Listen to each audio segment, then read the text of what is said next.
Hello and welcome to the Chronicles of Dragonlance podcast, where we go through each and every single book in the history of the Dragonlance show. In theory, really what we're doing is actually just been grinding through Chronicles. And right now here in the middle of Spring Dawning, very close to the end of Spring Dawning, actually. I'm one of your hosts, Shivam, and with me as always, my dear friend, Jonathan. Hello, John. Hello. Thank you all for joining us and for coming along for this ride. And if this is your first episode, I highly encourage you to go back about 60 episodes or whatever and start at Autumn Twilight. Because this show, unlike most of the other podcasts I do, is strictly chronological and builds off everything else. In any case, here we are in Chapter 6 of Dragons of Spring Dawning, Apoletta. This chapter is great, honestly, because it does a lot of lifting for extra backstory of Dragonlance in the sense of like one of the things, we've gone over this a million times, but one of the main things about these trilogies is that beyond just telling the stories, they're establishing a world that you can game in. And they're doing a lot of the heavy lifting for lore and for background and for building out the scenery so that when you go home and go to your games, you can play there. And later books kind of drop that conceit because they were just like, we're in the novel verse, and if you want to play or not, that's on you. But in Chronicles, they were still very specifically trying to sell the modules and trying to sell D&D. And so with that in mind, this chapter, Apoletta, involves a whole lot of explanation of what the undersea of Dragonlance looks like, just in case you want to have oceanic adventures with the sea elves. It's amazing how many things they drop in here that I don't ever hear them talking about again. Yeah. And it's just literally so that you could go home and play with your friends to like explore the lost city of Atlantis on Kryn, basically. Basically. And like it's wild because like there's whole like lines and stuff about people from other continents coming and this and that, the other thing. And you're like, what other continents, Margaret and Tracy? Yeah.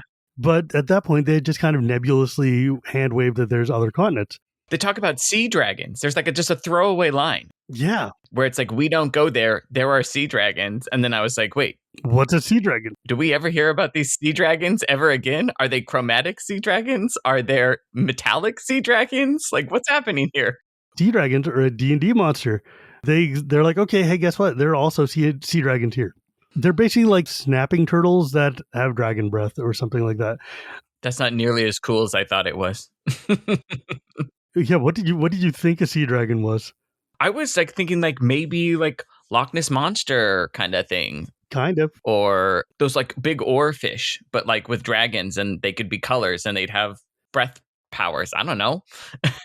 The upside of you reading one line and saying, what's a sea dragon? And then going and creating your own sea dragons lets you have exactly that. Yeah. And actually, I think what I was thinking of, there's a thing called the dragon turtle, which is basically a giant like turtle with the dragon's head that breathes scalding steam underwater. Sea dragons are slightly different. Let's see. The sea dragon, an imperial sea dragon can blah, blah, blah, blah. Let's see. What's going on here with sea dragons? Chaotic good. Sea dragons are not chaotic good. D&D, you lie to me. Maybe they are now, but... Yeah, they weren't then, but like... So yeah, sea dragons are basically like the giant turtle type lizards. So I think they were basically meant to be dragon turtles. Huh. They're wingless and have clawed flippers and a powerful tail. They look like... Effectively, they're kind of made by Zebulah, the goddess of the sea, the evil goddess. And she was like, hey, how come my mom gets to have dragons and I don't? And then they created amphidragons by mating with black dragons, which are they can't fly. They look like giant green toads. They're pretty just like doofy looking dragons. One of them is called Hopsloth, and that's a toad's ride, which is just funny. But yeah, sea dragons. Okay. They sure exist. Okay, chapter 6, Apoletta. So we start this chapter, and Tanis and friends are still chasing after the red-robed wizard that put them here in this weird Ishtaran maze of theirs. His name was Zebulah. Which is like the most Schmebulok-ass name you've ever heard. And so they follow him and chase him down to a place where suddenly it becomes more humid and it starts to smell of brine in the ocean. And like, I know if I was these guys and I'd be like, wait, I'm underwater in a bubble that protects me and I can smell the ocean. That seems bad, right? Like air pressure would mean if there's a leak, we're going to die. Maybe it's like when you put a bowl upside down into a big tureen of water and it keeps the air inside. I was thinking like the pressure in this building. Again, these are amazing buildings that have stood for 300 years, like keeping airtight. Yeah, 400 years airtight with like made out of stone. Like what? Yeah. How, magic. Yeah, I was just going to say magic. You just wave your hands and say magic. Don't question it. Just be grateful. But yeah, Tanis is passing by here and he's seeing all these murals and art pieces. And he's like, damn, it's like, it feels a little bit like going through Pompeii. Like my wife and I went to Pompeii during our honeymoon in Italy. When you're walking around through the city and you see all the murals and all the walls and all the buildings, it's like a real life city. And you forget that it ended thousands of years ago. I get the feeling like Tanis is walking through here and he's seeing these perfectly preserved murals and artwork. He's probably got that same sensation of like, and he said so in the book. He's like, I wonder if any of these people were just standing here when the rock fell and they died. Like, that's a haunting kind of thought, right? Yeah. But eventually he notices the smell of sea and the sound of lapping water and gets to the bottom of these stairs where he sees Zebulah is standing by the side of a pool. In this pool, there is a green-haired, very pale woman who is pretty clearly naked, even though she's, shoulders up. Because thank you, Mr. Internal Art Guy. The internal art guy was probably like, there's a version of this that is not available for readers to peruse, let's say. Yeah, the chapter art is pretty great. A picture of this woman in the water. And she's speaking Elvish, and Tanis is like surprised and shocked. And then he realizes it's a sea elf, something he didn't know existed or thought was a fairy tale. Yeah. It's funny because he's listening. First off, he's fluent in Elven and Common. And so when he hears it, it takes him a second to realize that she's speaking Elven because he's just used to hearing Elven. But then he's just like, wait. Contextually, this is very strange. I don't understand. The human is also speaking Elven, so they're talking to each other. She's like, hey, how is that dude, that sick dude you saw? And he's like, oh, he's just whining about his brother or some betrayal. And out of nowhere, Tan's like, Caramon. And Riverwind's like, wait, what do you mean Caramon? And Tan's like, oh, right, you don't speak Elven. Okay, yeah, I'll get back to you. Hang on. But then the woman is like replying, and she makes basically dolphin noises, like squeaky, creak, quack, quack, ha, whatever type of noise. He's like, I have no idea what just happened. And it's like, yeah, buddy, that's called 30,000 years of divergent evolution and becoming a dolphin. He starts talking about Tanis, and he says that, oh, this guy attacked me. He says that others may have survived, but, also died. And then the two of them start complaining about the surface world. She teases him, and, we get the feeling that they're in a relationship that are pretty close at some point. And then he says, no, Apoletta, let them have their wars and their brothers who betray brothers. Let them have their impetuous half-elves and their foolish sea captains. As long as my magic serves me, I will live below the waves. And then right then is when Tanis decides to interrupt. And he's like, speaking of impetuous half-elves, ta-da! It's really funny. Like, he walks in, and suddenly the elven woman just vaporizes, and she's like disappears. And he's like, oh, was she even here? And then the mage is about to jump in the water and Taz grabs him by the arms like, whoa, hold on a second, buddy. Calm down. I'm not trying to hurt you. I'm not trying to swallow you. I'm sorry about this and that. And like, he starts panic, talking at this guy, and just like, he's losing coherence, and he's like, look, stop. I need your help. I need your help. I know you can like fry me or web me or freeze me or whatever it is you're going to do. I know mages, but where did that guy go? Can you please tell me where he goes? And he's like, look, dude, I heard her speak. I'm a half elf. We heard about these guys, but we thought they were legends. But there are dragons and legends. And you can tell he is just like babbling out of his mind right now. His situation is catching up with him a little, I think. Yeah. I'd be a little panicked and worried too if I was stuck underwater. Yeah. If like the one way out is about to vaporize underwater, I would be like real in a hurry to get all my information out. He's like, look, man, there are dragons up there, and I totally don't know about dragons, but if there are any dragons down here. And then out of nowhere, the sea elf voice is like, yeah, there are sea dragons, half elf. We had heard rumors of the return. We didn't believe them, though. We didn't know the dragons had awakened. Whose fault is that? And Tanis is like, does it matter? Yeah. Who cares? They destroy the homeland of Sylvan Esti. They destroyed Quallen Esti. They're burning everything. And they're going to come, and you're not safe either. Yeah. It's basically like, you think you're safe here under the water from the surface. And normally that's true, but the gods are involved, and Like, Takhisis won't stop at just the surface. Takhisis is aware of an underwater world, and she will want to conquer it. So whether you like it or not, or you will be involved regardless.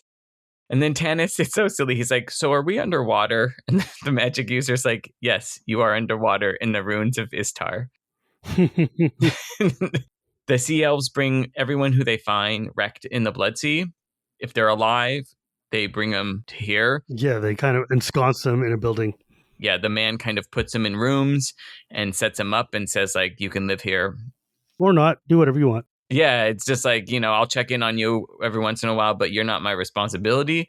I'm doing this because the sea elves value life and I'm in a relationship with one. So it's... Yeah. And so, like, Zebulah is talking in common, and Riverwind's like, finally, yeah, get us out of here, dude. I can understand you now. I know you speak what I speak. Can you help us leave? And he like turns to Sam's like, who is this? She looks like an elf. And he's like, she's a sea elf. Her name is, and the elven woman says, Apoletta. Forgive me for not extending a formal greeting, but we do not clothe our bodies as you do, you Creekwe. After all these years, I cannot persuade my husband to quit covering his body in those ridiculous robes when he goes out on land. Modesty, he calls it. So I will not embarrass either you or him by getting out of the water to greet you as is proper.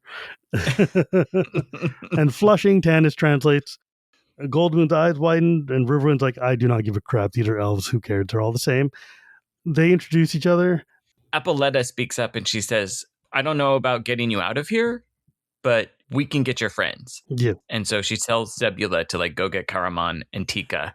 And Tan's like, great, I'll go with you so that Caramon doesn't act weird. And Apoletta's like, no, you stay and send the barbarians because we got to talk elf to elf.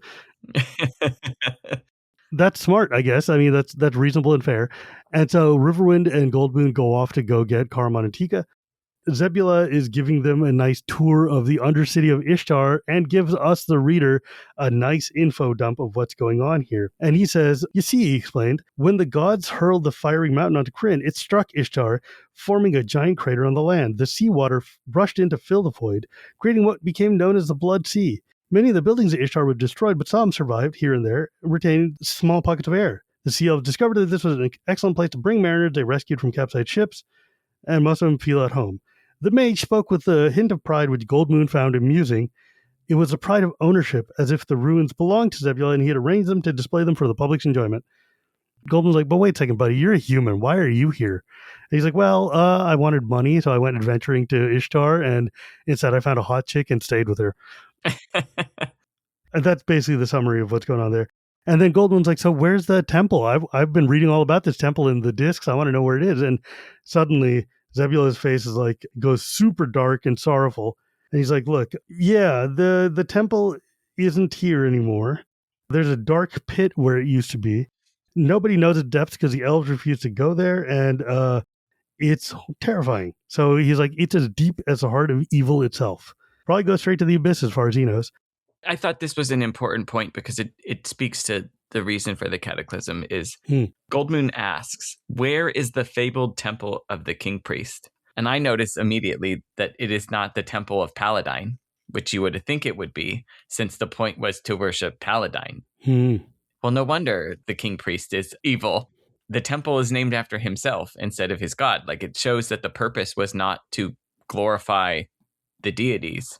It was to glorify the king priest. I don't have my Book of Mormon in front of me right now, but there are large sections of the Book of Mormon and the Doctrine and Covenants that talk about priestcraft and the evil of priests and priests setting themselves up to be glorified by men. So that this is some more of Tracy's religious background and upbringing coming in here. They've highlighted it, that it's, well, and we'll see, because I think at the end of this book, they come to a temple of Takhisis, don't they? Isn't that somewhere at the very end of the book? And it's labeled the temple of Takhisis. The worship of Takhisis is happening there. There is not someone there trying to set themselves up. Well, I mean, there are 5 summons that are trying to set themselves up, but that being notwithstanding, you're right. It is the temple of Takhisis. You know what? I totally would have never picked up on that point. And that's a really interesting idea because, like, the Temple of Paladine in Ishtar was dedicated to Paladine, and like you see it in other sources as like, but it is the king priest temple because there's Paladine temples everywhere in the olden days. This was just the temple where the dude who's running the most formalized church is running. And yeah, there's a very anti-papist streak running through Mormonism down to the whole point of the king priest being arrogant and demanding the gods give him what he wants. Well, but it's not just Papist. It's not just anti-Catholic. It's anti any kind of paid organized clergy. The LDS Church doesn't really have a paid organized clergy. We're not going to get into the technicalities. Sure. But one of the precepts of the LDS Church is that they have a lay clergy, right? It's all volunteers.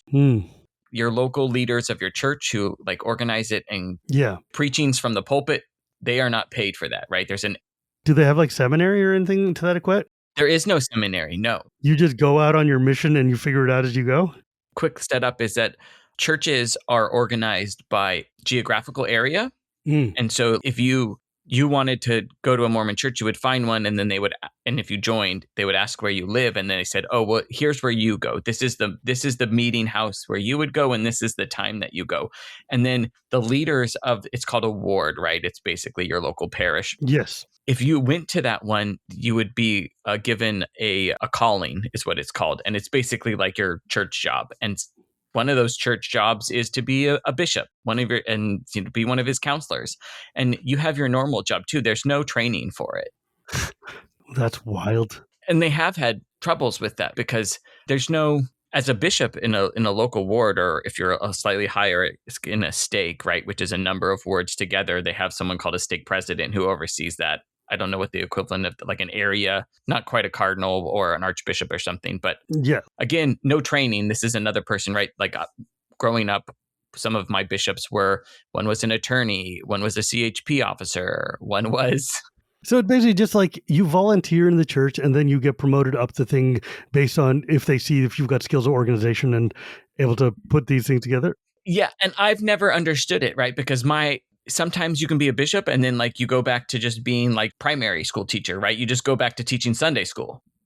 Other times you go up, like there's no rhyme or reason to it. I don't understand it. It isn't until you get like really high up in what are called like the 70 or the 12 apostles or like. Yeah. Like the actual people who are in charge of the church. Yeah. Once you get to that point, like you might still work, but you also get like a stipend. Yeah.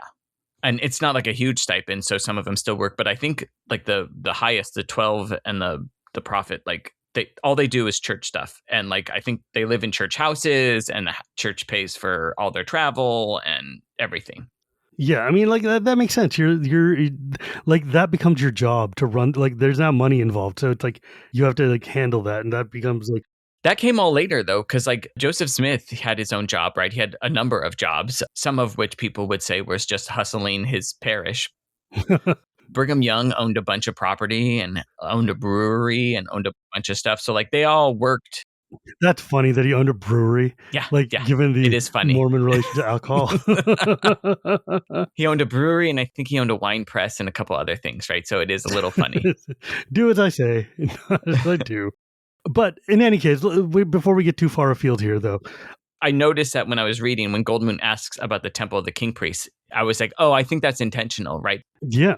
We learn over and over again that it was the puffed up pride of the king priest that caused the cataclysm. And we see it here, even in the name of, wasn't the temple of Paladine that was destroyed. It was the temple of the king priest. No, that's a fascinating point. You're right, because like when we see the king priest temple later on in legends and stuff like that, it's definitely the god is there, but it's about him, not the god, right? It's about the organization more so than the divinity and the process of prayerfulness or whatever. And I would say that also comes out of Mormonism with like this kind of deep distrust of like organized. If a religion becomes too organized, right, it's going to fall away from what we would consider the simple primitive church of the apostles and Jesus, right? Which, realistically, I don't think Jesus set up a church. Yeah. Jesus had his friends and followers, and then he was killed, and then they had to decide how to deal with it. Like, what are we making here? And so it was a very simple kind of communitarian thing. And I think there's a deep distrust. Yeah. In the history of the LDS Church and some other churches too. I think Well, there's a lot of Protestant churches that have a lot of anti-organizational baked into their idea. Yeah. And then you see things like, the Catholic Church or the Orthodox, which are like deeply, deeply formalized organizations.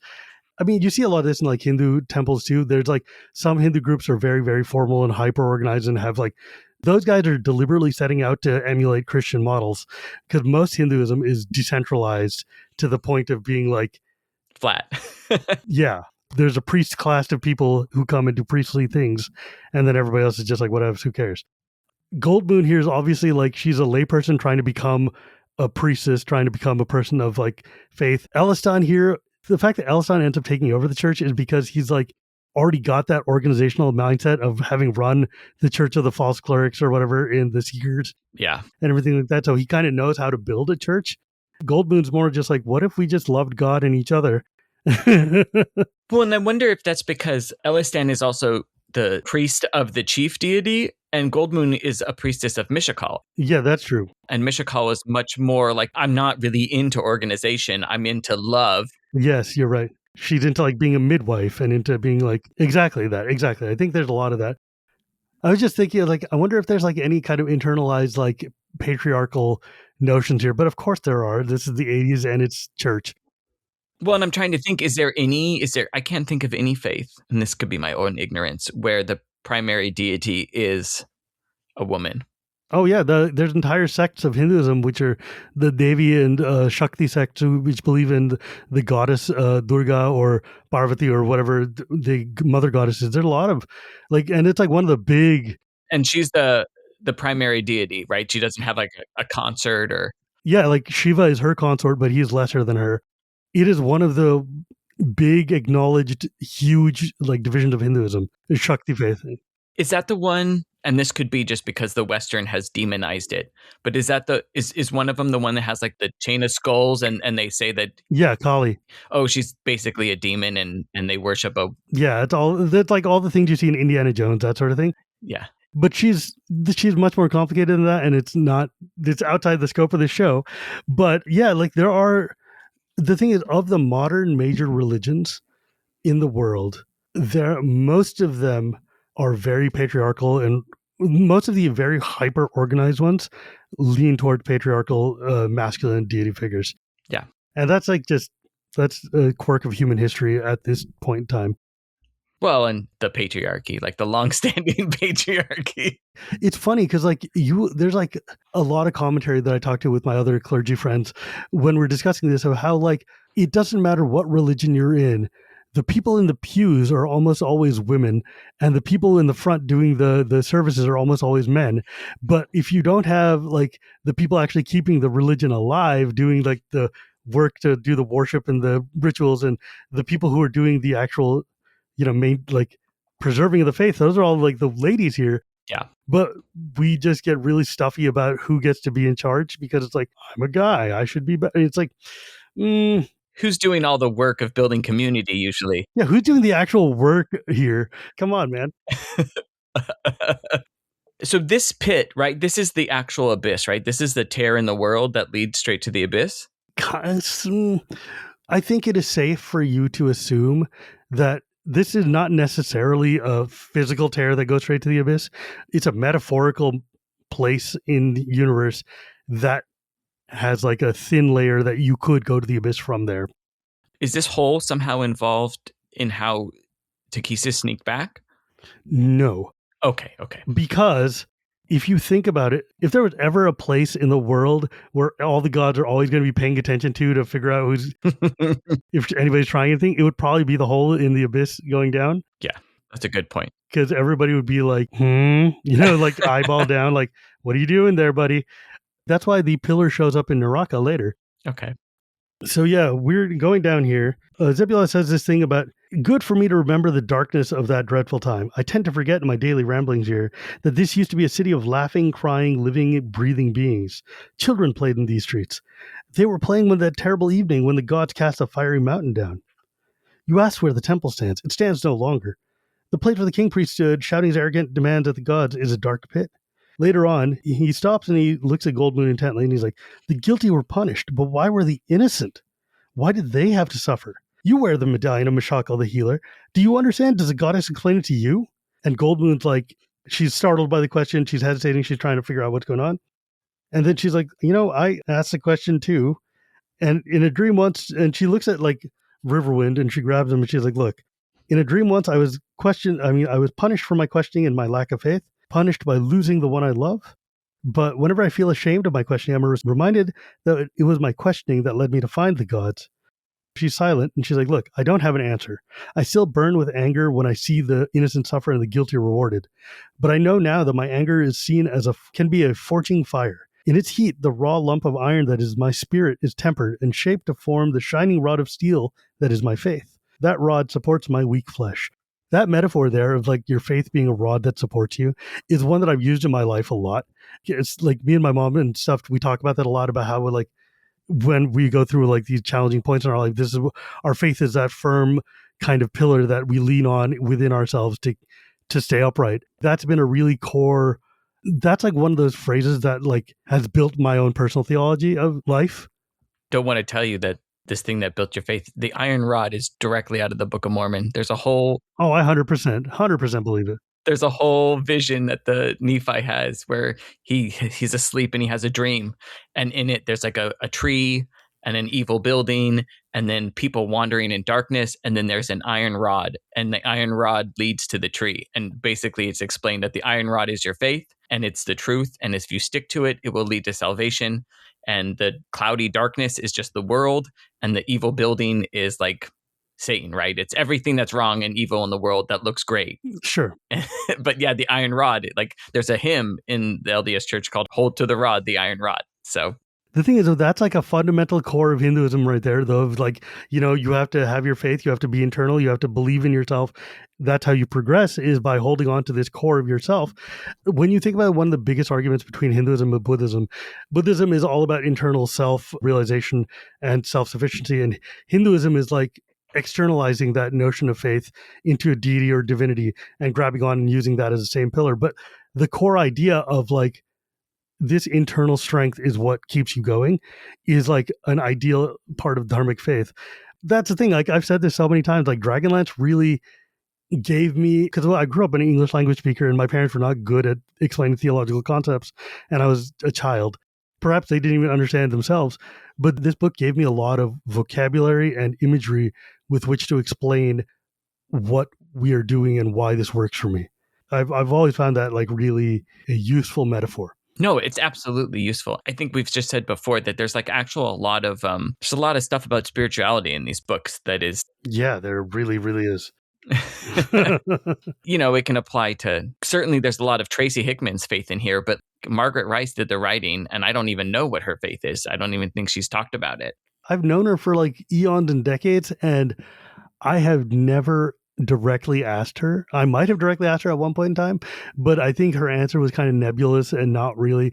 I don't think I would be comfortable even guessing really what her system of faith is, except I just know she has hung out with Tracy a lot, but she's maybe not a Mormon. I don't think she is a Mormon because they only talk about Tracy's Mormon faith. They don't talk about Margaret's Mormon faith. Just the fact that it speaks to you as a Hindu and it speaks to me as an atheist. Yeah, universal themes. There's more going on here than just a rollicking good adventure with dragons and swords and dice. Yeah, that's the thing that makes these books so good, man. That's the thing. That's why I love Dragonlance so much. It's like, yeah, it's a rollicking good adventure, but it's also just Tracy grounded this story in a real exploration of faith in struggle and in the face of challenges and in the face of just horrors. How do you survive? And by doing that and by giving this very human dimension to this fantasy story, it makes it a universal story that can reach through time to anybody who picks it up and reads it and can be like, oh, there's something here I can learn. And he didn't deliberately set out to do that, but it's like, look, he's going to pull from the well of knowledge that he has to tell the story. Mm-hmm. And that just happens to be one of very devout faith. And so that's where we end up. And I love that. Yeah. I think it's really cool. Goldmoon and Zebulah have this moment here. Zebulah is looking at her and he can see that like her beauty has been marked by the effects of the dark roads, but these like lines of suffering and despair refine her face and not like mark it as tragic. This chapter does get a little wibbly, I think, in the writing. It gets a little bit like mushy and also just like Margaret gets a little caught up in the like, it just feels cheesy.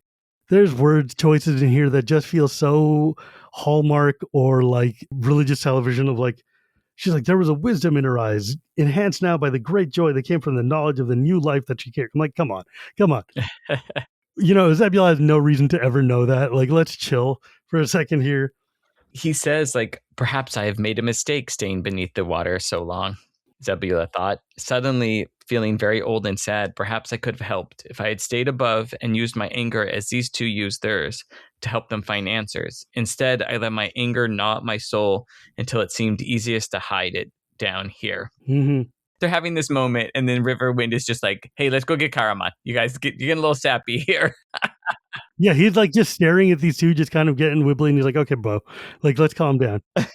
Sometimes I feel like Margaret is uncomfortable writing with like this deep religiosity, because you can see like there's this message that's trying to get through, and then she just like couches it in like she uses the word soul a lot and it just gets a little goofy sounding, it too much, but the heart is there. It's hard to write about because it's something that doesn't have any externalities, right? How do you describe that? It's all internal. And so even for the best person, I think it's hard to write about. And Yeah. if you are not part of a faith, and if you pick up like a talk or a sermon and you read it, you're like, this sounds stupid Yeah. and dumb and doesn't make any sense, because there's so much in there that has to do so specifically with that faith. Even if that person's a very good writer, it's hard to say those things because there's no, right? You're grasping at these concepts in spirituality, which there's nothing to grasp on. I can't say my faith is red like an apple because, like, what would that even mean? Yeah. It's funny because, like, for instance, my guru, his social team or whatever, has started talking about, like, they post things on YouTube, on Facebook or whatever, that are like pithy sayings from the Gatha lectures that he does. When you look at the phrases and stuff they choose, they're like utterly meaningless unless you've got the context of the lecture around it, or you're coming from a deep place. They're not like, it's weird because like sometimes you can see people like, oh, I could repost this saying from the Pope because it's got a universality to it. The things my guru is saying that these guys are choosing to pick out and put on the social feeds have like no universality. And I'm like, look, dude, if I was going to spread my faith, like, this is not the sentence I would choose that has any meaning to the real world at all. And I'm like, what are you doing? Like, but to our in-group, they're like, oh, yeah, that's profound, right? Like, because we have a whole 100 years of context. And yeah.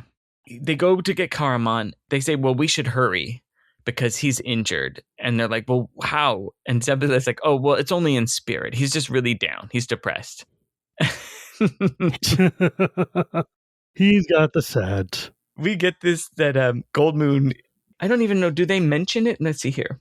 Where he says it was not in body, but he's been injured in his soul. Oh, I could see that even before the girl told me about his twin brother. All right. Yeah. So, oh, I love this part. Both Gold Moon and Riverwind are like, look, we're supposed to be good people, but I don't like that guy. Oh, dude, no. Pardon me, Lady of the Plains, Zebulah said with a slight smile, but I see that forging fire you spoke of in the blazes in your eyes. Goldmoon flushed. I told you I was still weak. I should be able to accept Raceland and what he did to his brother without questioning. I should have faith that all is part of the greater good I cannot envision. But I'm afraid I can't. All I can do is pray that the gods keep him out of my path. And then Riverwind's like, not me. Bring him, buddy. Suddenly, his voice harsh. Not me, he repeated grimly. He's like, oh yeah, buddy. If I see a red robe around here, me and the gods can have a conversation afterwards. We'll talk about forgiveness. Right at the end of the chapter, they cut to Caramon. And at the end of last chapter, Caramon and Tika were cohabiting, physicalizing their relationship, it seems. It seems like they were consummating. And as soon as it's over, right, he's laying in the darkness, she's cradled in his arms. All he can think about is his brother. He's still saying, like, my first commitment is to my brother. I am his strength. This is a very moving passage, though. This is like, yeah, it's like, look, we see the depths of his codependency here. Oh, absolutely. He's laying with the woman he says he loves, who has accepted him and wants to be with him. And he's still thinking that he should be with his brother. Like, it's very deep and very sick. Mm-hmm. Yeah.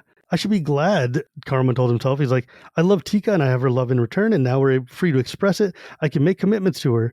She's loving, giving, and deserves to be loved. And Raceland never did. At least that's what they all believe. How often have I heard Tanis ask stern when he thought I couldn't hear why I put up with the sarcasm, the bitter recriminations the Imperious commands? I've seen them look at me with pity. I know they think I'm slow thinking sometimes, and I am, compared to Raceland.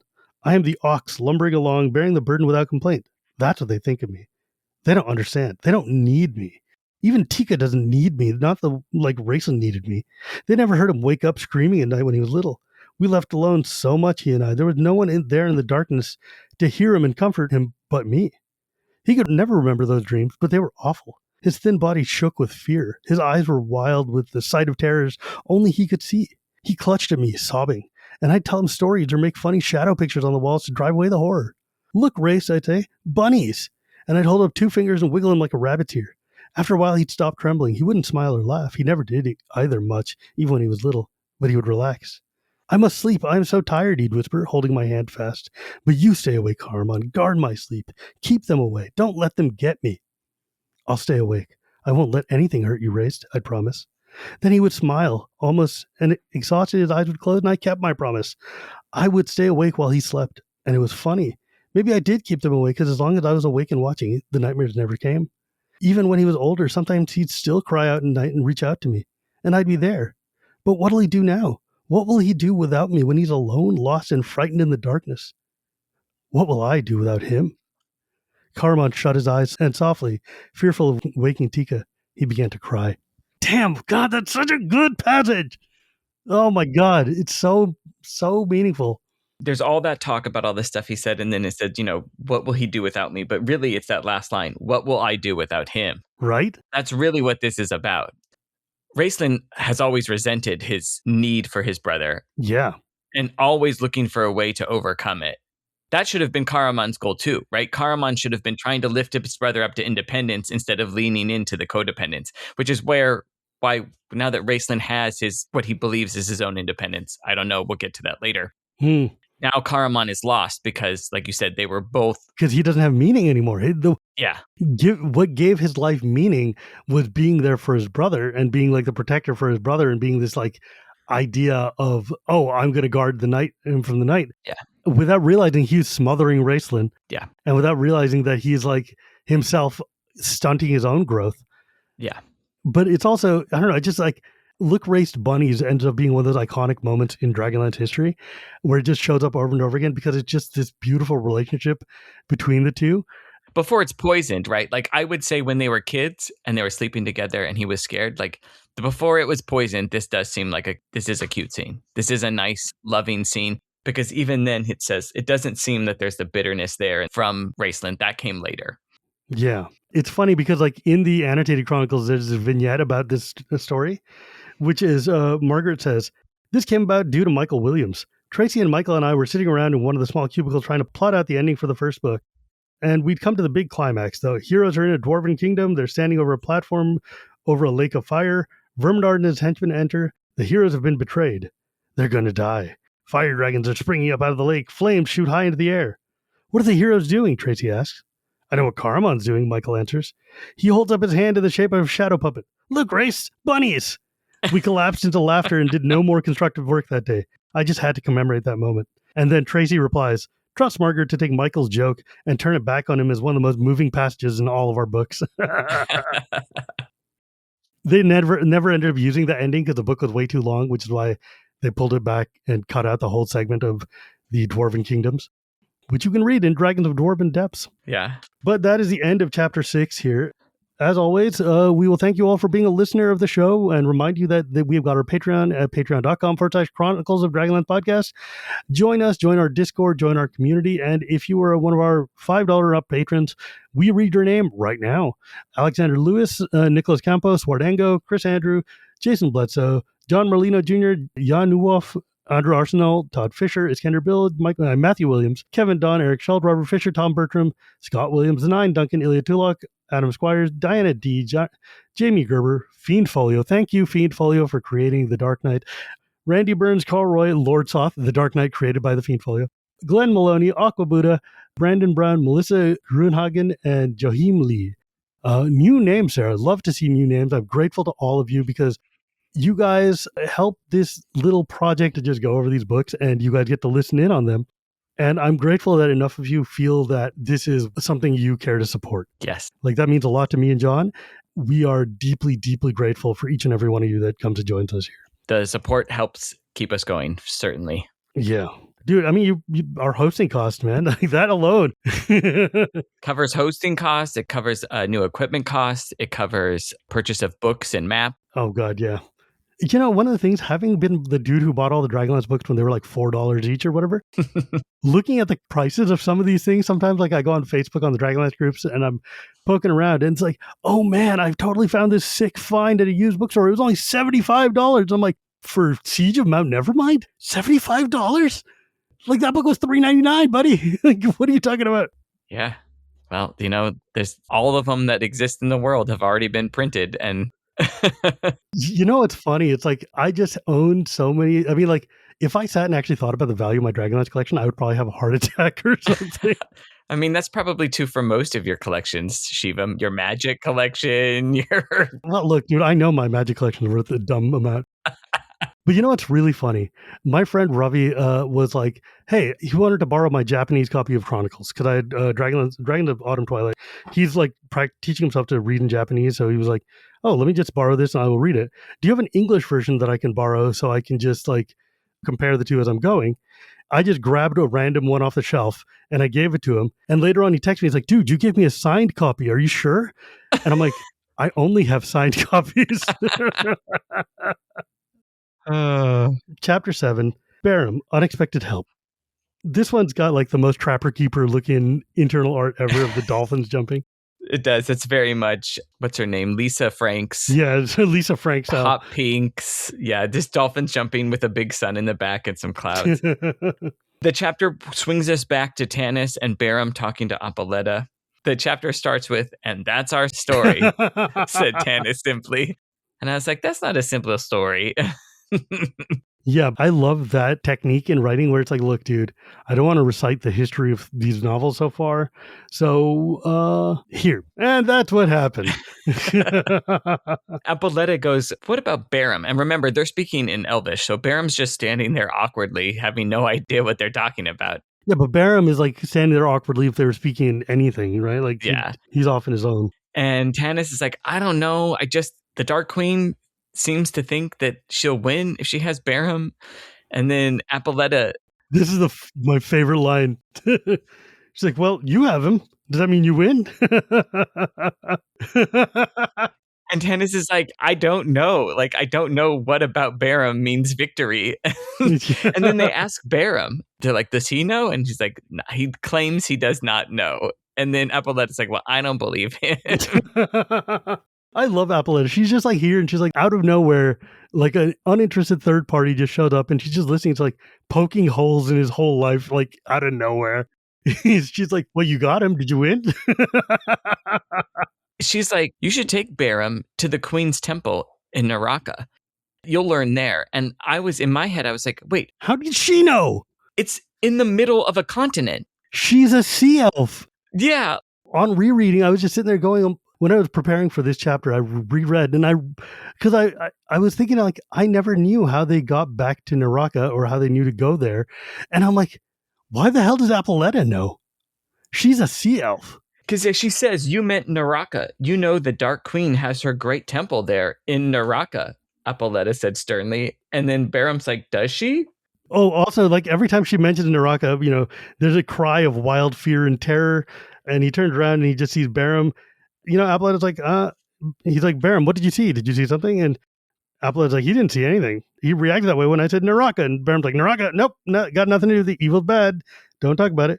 It gets weirder because she says, you know, replied Apoletta thoughtfully, the Queen's Temple at Neraka is a mystery to us. It should be. You're a sea elf. How is she better informed than every person on dry land? The planet. Because she says, it appeared suddenly after the cataclysm. So far as we have been able to determine, now we find this man who would trace his own history to that same time and place. It may be nothing more than coincidence, but follow coincidences far enough, and you'll find it tied to fate, so my husband says. How does she know all this? Okay, first off, there's like a number of things here that are wrong. Or like not wrong, but that are just like, you can tell that they needed to find a way to get the heroes to go to Neraka or to tell them where the thing was, and they did not know how to do it. So here, Apoletta is just going to voice to God, the DM you, and say like, Have you thought about going to Neraka, where the Dark Queen's temple actually is? It's like, if I wanted to logically in world try to figure this one out, they are sitting here. The sea elves have been around since the Grey Gem, so thousands of years. 350, 360 years ago, the rock falls, sinks Ishtar to the bottom of the sea. The Darganesti move in. The Dimmernessi don't, because they're like the shoal dwellers. They live on the edges. But the Darganesti move in because there's a new deep sea place they can go and explore. And they see a big pit there, and they're not stupid. They're elves. They understand what the king, priest, and Ishtar and stuff were. It's funny. They're like, oh, yeah, we can't live on surface. No, they definitely can. They just don't find it very comfortable and find it very hard to do, but they can be on surface. They knew what Ishtar was. They knew what the temple was. They go to see the temple because these are elves. They believe in Paladine. And they're like, there's no temple here. Where did the temple go? So maybe they had like, I don't know, wizards or clerics or something that sat and did like divinations and tried to figure out where it's going. But why would they do that? Why? Why would they be able to sit there and figure out what nobody else has been able to figure out? Like literally the gods didn't know, right? Takhisis recreated the temple in Neraka and built this whole thing and snuck in. Why do the sea elves know what Paladine doesn't? You know, like, Yeah. They're good. Their spy network is the best on the planet.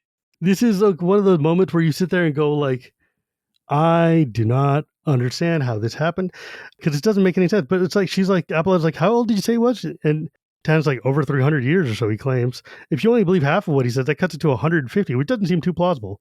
And then she's like, the Queen Temple in Neraka is a mystery. It appeared suddenly after the Cataclysm. And I'm like, why would you determine that? Why do you care? Why do you care at all? Yeah. That is not explained, and it is definitely the biggest plot hole in the books. She's like, what do the good dragons say? Where are the dragon lances? Like, have you guys been using those? And again, why would she know this? And Tan's like, what the hell's a good dragon?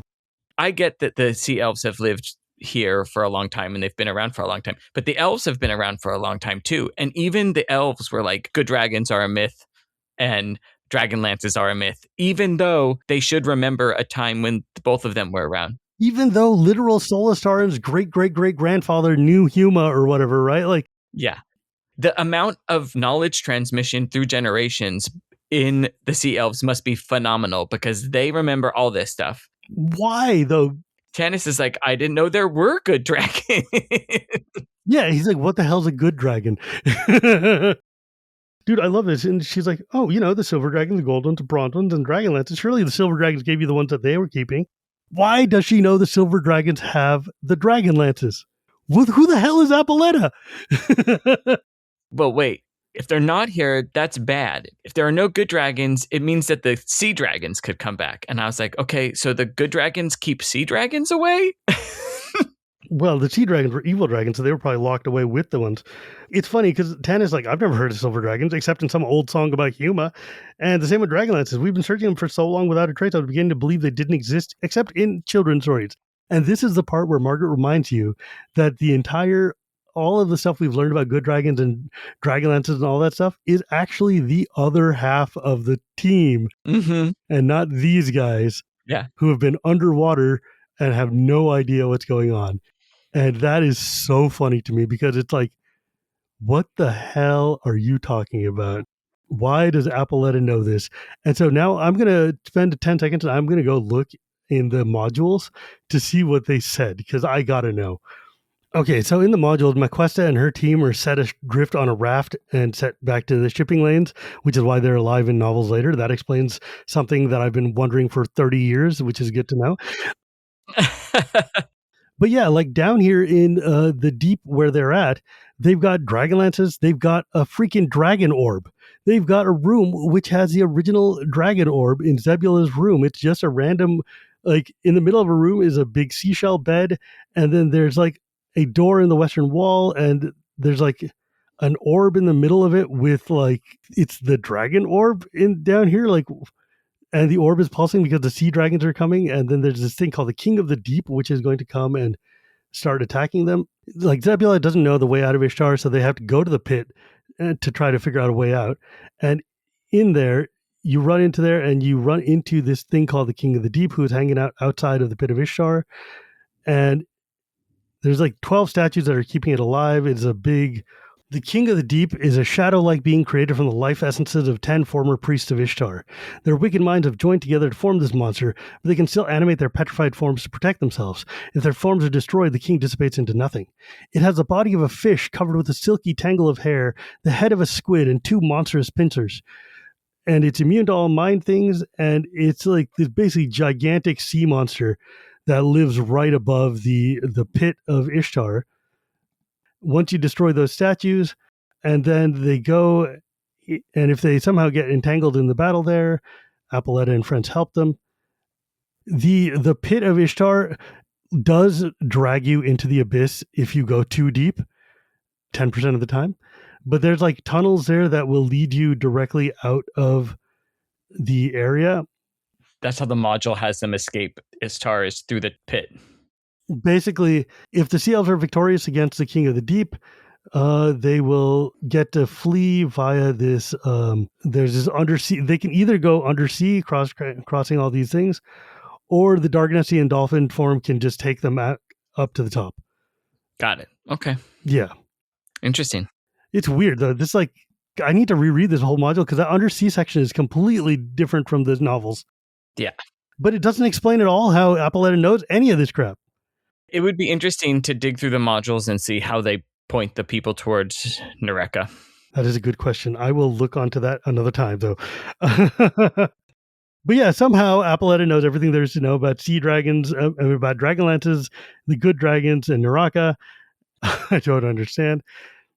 When she realizes there's no good dragons, this is when she first gets worried, and she says, like, oh, wait, maybe I should be worried. I didn't think the sea dragons were back. Sea elves could be in trouble. I need to go with my husband and go talk to all the other sea elves. We're going to leave you here. And Tanis is like, you got to help us out. We need to leave. She says, I don't know how to leave. Yeah. And neither does my husband.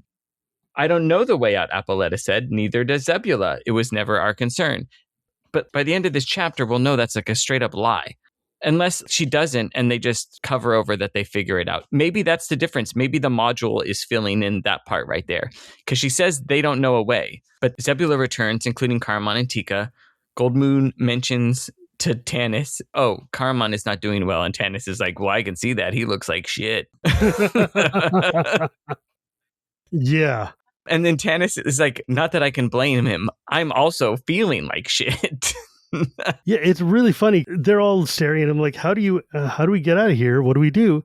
You know, Goldmoon's looking at him like, Tanis, and he's like, why are you looking at me? I don't have any answers. We're trapped. There's no way out.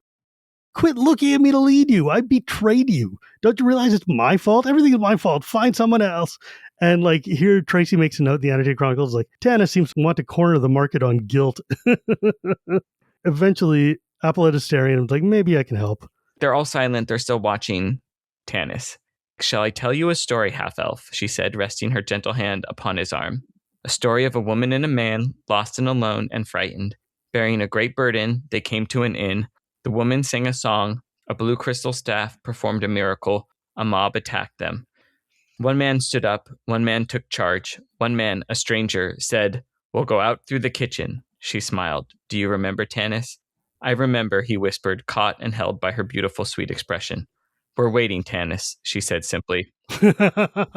Tears dimmed his vision again. Tanis blinked rapidly, then glanced around. Riverwind's stern face was relaxed, smiling a half smile. He laid his hand on Tanis's arm. Caramon hesitated a moment, then striding forward, embraced Tanis in one of his bear-like hugs. Take us to Calamon, Tanis told Apoletta when he could breathe again. It's where we were headed anyway. It's very big of them to forgive Tanis and to let him know that we know you did something wrong and we forgive you, but you're still our leader. I think there's also a practical edge here of Goldmoon basically being like, look, this dude's feeling troubled and he's sad but we need to get to the heart of the problem and we're not going to do that sitting here. So if I need to give him some honey in order to get him to move, fine. She like rolls her charisma check and passes. And he sits there and goes, all right, let's just go somewhere. Where will we go? We'll go to Calamon. Fine, whatever. Karma's like, let's go to Palanthas. And the sea elves are like, sea dragons. No. Yeah. I cannot take you to Palanthas. Our borders extend only as far as Calamon. Beyond that, we dare not venture, especially if what you say is true, for beyond Calamon lies the ancient home of the sea dragons. That sure sounds like a not us problem right now. It's just a sweet moment where, look, even though you messed up, you're still the leader and we still trust you, right? You're not great at the job and we admit it, but you're probably better than the rest of us at being a leader. So, we're stuck with you. The way that the heroes find out about Neraka is entirely different in the modules, because they end up going to like the Dragon Isles and the Glitter Palace and talking to Paladine and this and that, the other thing, all this stuff that's not in the book. So like they kind of were just like, I'm pretty sure they were looking at here and looking at how much story they had left to tell. And we're just like, we need to hand wave him all of that entire module's worth of adventures and just be like, we got to get to the point. For not the first time, they have skipped parts of the modules to keep the story moving at a good clip. Right. And because, like, remember, they have to bring the two parties back together. They have to. And they have a lot of stuff to cover still. So they say, we can help you. See, through our magic arts, you will swim. And Caramon's like, are you going to turn us into fish? And she's like, no, you'll be able to breathe underwater. Yeah, he's like, I suppose you could look at it that way. It'll be fine. The chapter ends with, we'll never forget this beautiful place, Tika said softly. Apoletta only smiled. And it's like, Tika, it's only beautiful to you because here your love happened with Caramon and it was made real. Like no one else is looking at the ruins of the city of Istar at the bottom of the Blood Sea going, oh man, I could live here forever. Just like, sorry, dude. I know you just had a very enjoyable evening. Great. We love that for you. However, we need to leave. It's funny. I never read it like that. I always read it more as like Apoletta was basically just going to mind wipe them. Tika's memories of this place are vastly different. Yeah. Because it's here that Caramon like said, okay, we can have a relationship. It can happen. Yeah, this is definitely not the same issue that everybody else is having. That is the end of this chapter. We will move on and they will end up in Calamon, and then the story is going to progress with some interesting, crazy stuff going on from here. I mean, the chapter's called Dark Tidings, for God's sakes. Next time, we'll start with Chapter 8, Dark Tidings. Yeah. But before we go, we have our one more thing, our nice little blurb of something we've been doing. What do you got, John? Last year, or the year before, I read through all the Expanse books. There's like 12, and it's near future sci-fi that has to deal with politics in the solar system, right? Mm-hmm. Where people who live on Earth think they're better than the people who live on Mars, and the people who live on Mars think they're better than the people who live on Earth.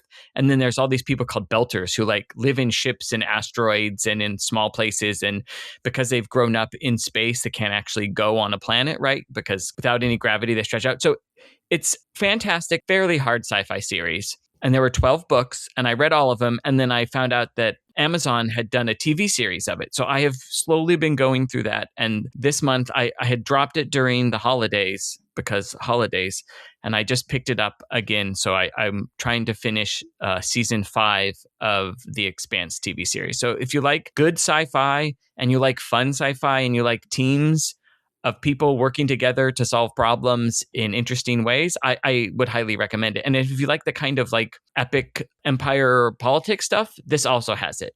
It covers multiple characters. Yeah, I think it's great.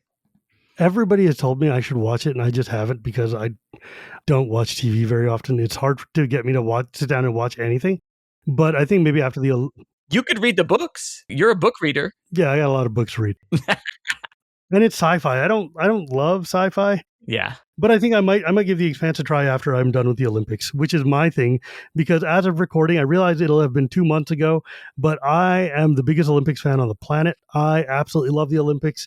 It is my guiltiest of guilty pleasures. During the 2 weeks of, especially the Winter Games, especially speed skating, I will watch every last possible event all the time.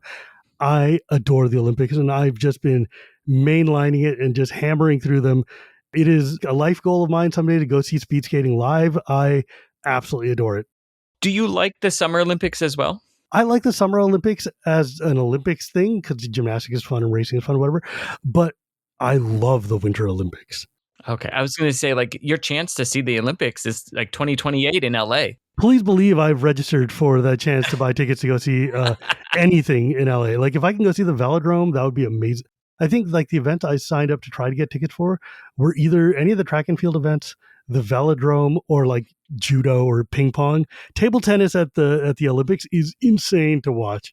They just go completely hard. I should register. I should talk because I would love to see some of the swimming or the water polo events. Yeah, swimming would be amazing to see too. Like diving, any of those. Oh my God, I love watching swimming.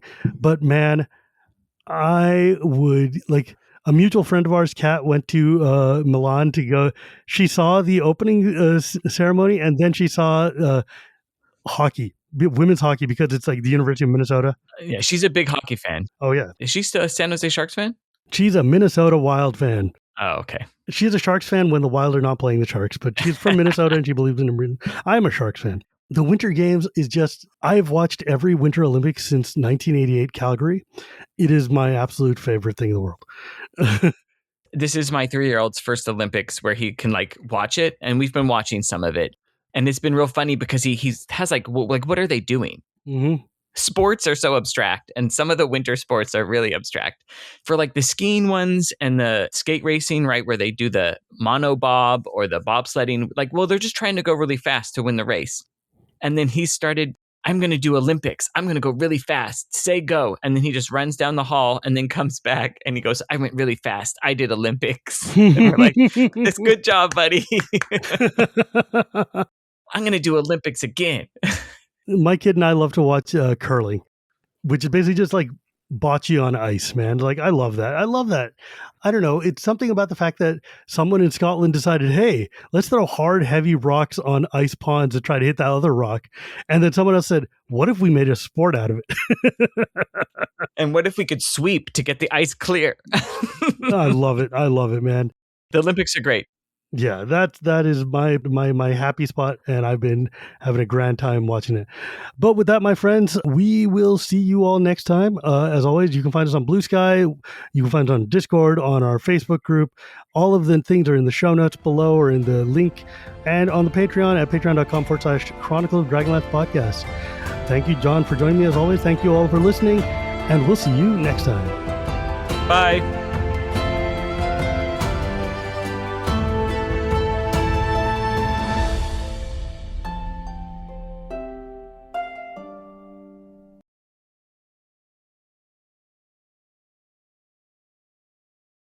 I'm jealous of your mic thing. That looks so cool. Oh man, when I was my voice sounded so good when I was like I would not have thought I could tell the difference, but when I was like editing the audio, I was like, oh, I can tell the difference. This is much clearer. It turns out when you actually spend some money and upgrade your equipment, like we like to tell people, don't care about your equipment. Who cares? Just do the show or whatever. But then after you've done the show for a bit, then you care about your equipment. Yeah. Like don't let the equipment stop you from doing the show. Yeah. Right. Or doing the thing. But like, if you want to continue doing the thing and you find you like it.